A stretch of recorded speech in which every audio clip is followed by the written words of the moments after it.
Hi hello வணக்கம் is welcome back to HP mode. Okay, India vs England first T20 review பண்ண போகிறோம். ஓகே, நம்ம ஸ்ட்ரைட்டாகவே வந்து மேட்ச் சம்மரி போய்டும். மேட்ச் சம்மரி உங்களுக்கு தெரிஞ்சிருக்கும். இந்தியா வந்து கம்ஃபர்டபுளான ஒரு வின். ஓகேங்களா, ஃபர்ஸ்ட் வந்து இந்தியா வந்து டாஸ் ஜெயிச்சு வந்து முதல்ல வந்து ஃபீல்டிங் சூஸ் பண்ணிக்கலாம். ஒரு நல்ல டிசிஷன் சூரியகுமார் யாதவ் சரியான கேப்டன்சி பண்ணாருங்க. ஓகேவா, ஓகே, ஃபர்ஸ்ட் எடுத்த உடனே வந்து அக்ஷதீப் சிங் கிட்ட நியூ பால் கொடுத்த உடனே இவர் நியூ பால் போட்டாவே ஏதோ நடக்குது. அக்ஷதீப் சிங் ஒரு வேற மாதிரியான ஒரு நியூ பால் ஸ்பெஷலிஸ்டாக இருக்கிறாரு. 2 விக்கெட் ஸ்ட்ரைட்டாகவே வந்து ஃபீல் ஷாட் டெக்கெட்டை வந்து அவுட் பண்ணிட்டாரு. அங்கேயே வந்து எனக்கு தெரிஞ்ச மேட்ச் வந்து ஆல்மோஸ்ட் ஃபீல் ஆயிடுச்சு. அதுக்கப்புறம் வந்து ஒரு இங்கிலாந்து கொஞ்சம் ஃபைட் பண்ணாங்க. ஹர்திக் பாண்டியா ஓவரில் 2 ஓவர் 27 ரன் போச்சு. அதுக்கப்புறம் வந்து அக்ஷர் பட்டேல் ஓவர் 15 ரன் போச்சு. அதுக்கப்புறம் வந்து எங்கன்னா இங்கிலாந்து கம்பேக் பண்ண முடியுமான்னு ஒரு நேரத்தில் வந்து சிவி வருண் சக்கரவர்த்தி உள்ளே வந்தாருங்க. ஏன்னா பவுலிங் பர்ஃபார்மன்ஸ் வருண் சக்கரவர்த்தி அவுட் ஸ்டாண்டிங் பவுலிங்க. கொஞ்சம் கூட வித்தே கொடுக்க மாட்டேங்கிறாரு. தூக்கி உள்ளே போட டப்பு டப்பு டப்புன்னு பேரில் அடிக்க பொழுது விட்டா சரியான ஒரு பவுலருங்க வருண் சக்கரவர்த்தி.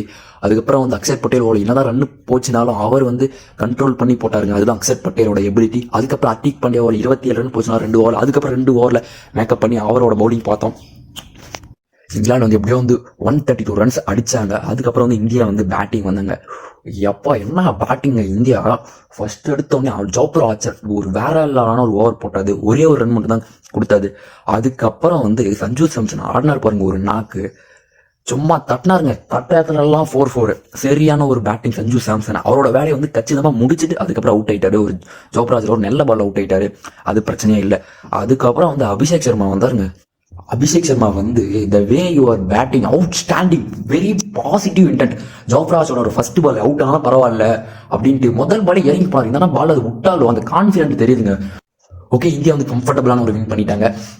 Okay, player of the match யாரு கொடுத்தான்னு கேட்டிங்கன்னா வருண் சக்கரவர்த்தி கிட்ட கொடுத்தாங்க. டிசர்வ்டு வருண் சக்கரவர்த்தி. ஓகே, ஹோப்ஃபுல்லி அடுத்த மேட்ச் ஆச்சு ஓரளவுக்கு இன்ட்ரெஸ்டிங்காக இருக்கணும். இங்கிலாந்து கம் பேக் பண்ணுவாங்களான்னு வெயிட் பண்ணி பார்ப்பேன் கைஸ். ஓகே, இந்த வீடியோ பிடிச்சா லைக் அண்ட் சப்ஸ்கிரைப் பண்ணுங்க கைஸ். ஓகே, அடுத்த வீடியோ சந்திப்போம். Tata you take guys. Okay, by.